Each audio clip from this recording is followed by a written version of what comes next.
Ang sarap po niyang bawang, saktong-sakto po yan. Malalaki lang siya para nakakain mo din. Kasama nung beef. Ayan, medyo nag-brown na siya. So, igigilid na natin siya.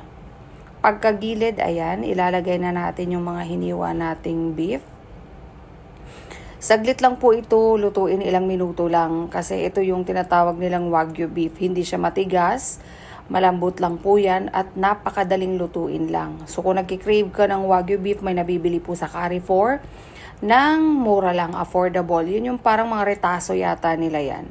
Pero hindi naman siya totally retaso kasi ayan po, maayos yung kanyang meat at the same time may konting taba-taba. At masarap po talaga yan. Wagyu beef po yan. Australian Wagyu beef ata. Lagi po kaming nabili dyan sa Carrefour kasi instead na kumain kami sa mga restaurant at gumastos ng malaki, bili na lang kami nitong konting portion, konting hiwa. Ayan. Dahil dyan, babalik rin natin ang ating Wagyu beef kasama na yung garlic. Haluin natin ang garlic. Pag hahalo-haluin mo yan siya hanggang sa maluto na yung beef. Pag nahalo na siya, hayaan mo lang siya dyan na maluto.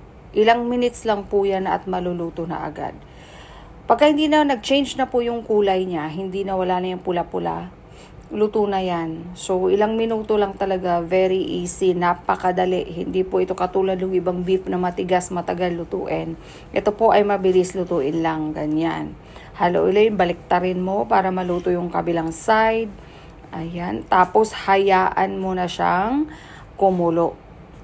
Ayan. Kumulo, hindi pala maluto.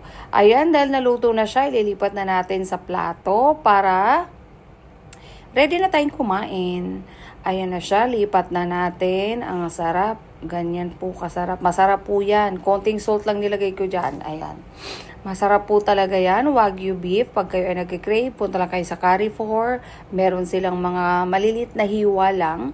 I think, hindi ko alam kung ilang grams lang to. Napakaliit lang. So, ganyan, ilipat na natin, ilagay na natin sa plato para tayo ay kakain na. So, ayan, tikman na natin ang ating nalutong Wagyu beef. Titikman na po natin. Magkakaalaman na. Pero ilang beses ko na naman po itong naluto. Pero papakita ko lang sa inyo. Ayan, masarap. Ayan, masarap. Lalo na kung yung bawang nyo ay natusta. Masarap po talaga siya. Masarap siya, lagyan nyo ng kanin. Pero ang kanin natin ay shirataki rice. Yan po ang